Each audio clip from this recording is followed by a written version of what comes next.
What's the weirdest thing you've seen happen at a friend's house that they thought was normal? Don't forget to like, share, and subscribe. My friend had 9 siblings. Whenever I was there and we ate, he always told me to protect my food. He literally covered his plate by surrounding it with his arms. His brothers kept stealing food from the younger ones and their parents didn't do anything to stop them. It was just normal. Mountain Dew with pancakes for breakfast. The kids had Fritos for teeth. Not at my friend's house, but we were 15 years old and went for a walk to her mom's friend's house to get her some smokes. We walked into the house and the 2-year-old was covering themselves in margarine. The floor was covered in roaches, animal poop, used nappies, diapers, and rubbish. There was peanut butter on the walls and kitchen table. It was so incredibly sad to see dirty and disheveled kids living in that. The weirdest part was seeing the toddlers smearing margarine in their hair and no one caring. The rest was disgusting, but I'd seen that kind of living before. Never the complete indifference towards a baby though. Awful. Went to my friend's house after a high school exam. Walked in and his dad and stepdad were playing sorry while smoking cigars, and his mom was making out with some random dude on the couch. She gave us $20 and told us to go get a couple of large pizzas and come back. I don't know what was weirder, that my friend was like, "It's not even my dad's week with me," all incredulous, or when we got back that his dad and makeout dude were gone, table all set for pizza, and his stepdad and mom acted like it was just a normal Wednesday. Went to a friend's house as a kid. Sitting at the dining table for lunch, house phone rings. Everyone falls to the floor around me, including the mom and dad. I'm the only one left sitting there. The dad informs me that I now must answer the phone. "Hello, Johnson's house." I had the phone out to my dad. It's for you." Everyone laughs. I am so uncomfortable. The next time that phone rang, I was the fastest to the floor, I can tell you that. Such a fun-loving family. Loved going around there. ×5 amount of smoke alarm battery warning beeps, all going off every 10 minutes. No need to replace the batteries. Just get used to the beeps going off randomly, and then sometimes all at the same time. How do you live or even sleep with that happening? I celebrated Christmas with my high school girlfriend's family one year. It was her mother's turn to open her presents, and she opened one from her daughter, then one from her other daughter, then finally one from her husband. Then her husband started pulling tiny hidden gifts for his wife from everywhere. Earrings from the couch cushions, necklaces, bracelets, a bag of candy, and flowers. He had at least a dozen presents hidden everywhere, from behind the curtains, in a lampshade, behind the TV, in a closet.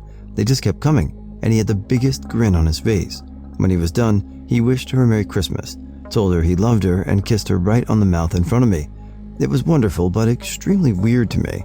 It wasn't until that display of love and joy for his wife that I realized I had never once seen my own parents act like that, least bit affectionate toward each other, that I had never heard them say "I love you" to each other. That's when I realized it was my family that was weird.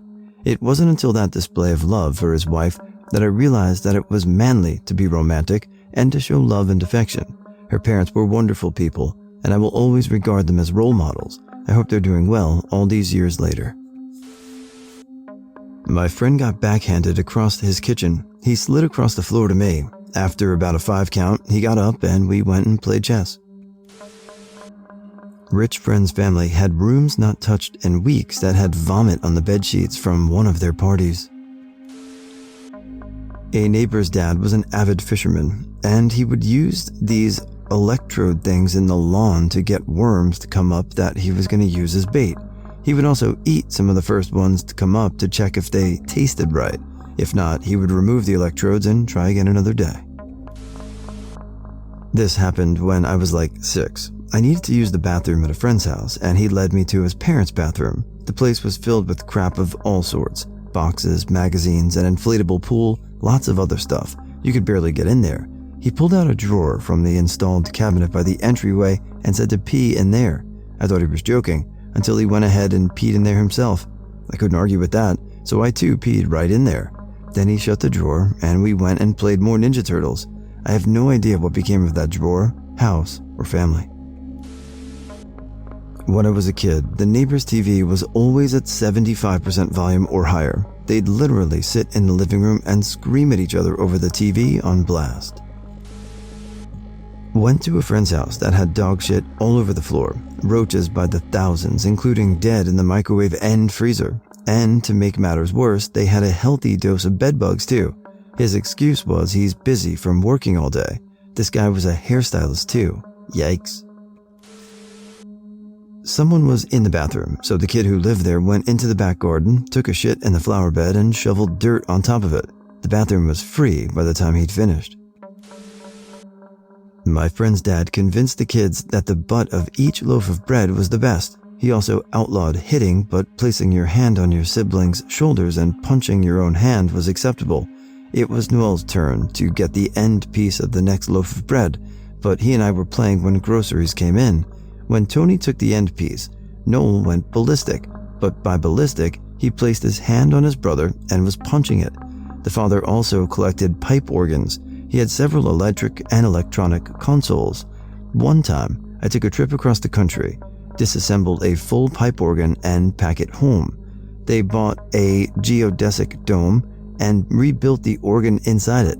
You entered in pipes. There were pipes on the walls, great chests for the living room floor. The living room was a console, and they literally lived inside a musical instrument. A toddler drinking a wine cooler. The whole family was fucked up, but that stuck out to me for obvious reasons. I was only 18 at a party, drinking underage, and had no idea what to do when I saw that. I made a comment about how little kids probably shouldn't drink alcohol, but the kid's mom got scary defensive about it. When I was like 10, I had a friend that had a room that was just filled to the ceiling with trash, and they just started playing in it and shit. Dad was cooking meth in the attic. He was a scientist, and these were his science experiments. My friend and his older sibling thought nothing was strange about this. I was 13 and knew it was a meth lab right away from the smell, cat piss. They taught us that neat fact in the DARE classes in school. I saw the mom of my friend laying on the couch and her other son was petting her woman bits with his foot.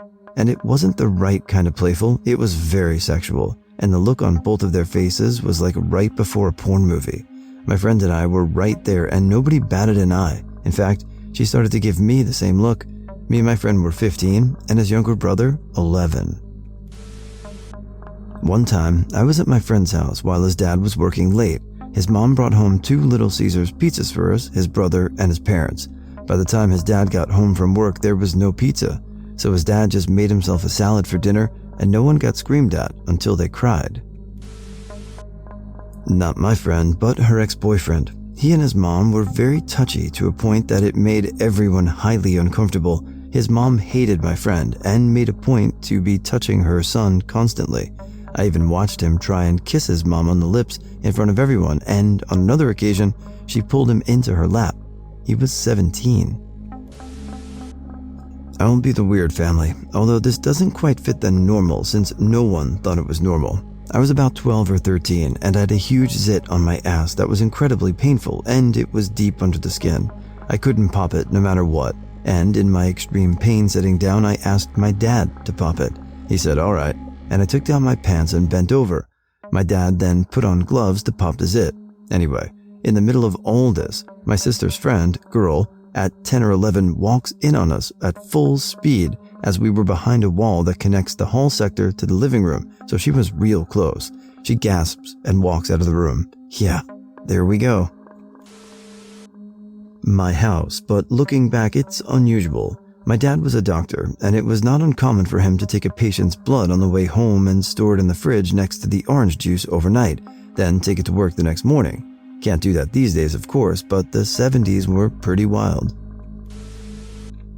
I grew up as a Jehovah's Witness, and my mom pushed me to be friends with people within the religion. One girl was only allowed to talk to people within the religion, so she was homeschooled. She was allowed to watch one movie or one TV show a day rated G or PG with approval. 3 of us, aged 16, watched Lion King 2, then her parents made us go to bed at 7:30 in the summer. She also wasn't allowed to have any posters on her wall, as that was viewed as idol worship. Her parents came in to approve our prayers for the night. I left feeling super bad for her. I have an opposite one because I had the weird family. In high school, I had a sleepover, and one friend went to the kitchen in the middle of the night and saw my dad inebriated in his underwear and stained shirt on his knees in front of the fridge, drinking mustard out of the bottle. Monday rolls around and rumors have spread, and I was like, wait, all your dads don't do that too? LOL. By the way, he did in fact have his own separate mustard bottle. When I was in junior high, I went over to a friend's house for the first time. His parents were hoarders, and their basement was waist deep in newspapers, magazines, junk mail, catalogs, phone books, and other loose papers. You had to crawl over it to get to his room. He acted like it was no big deal that the papers were higher than the couch or that an avalanche happened every time he opened his bedroom door. That was the only time I went over.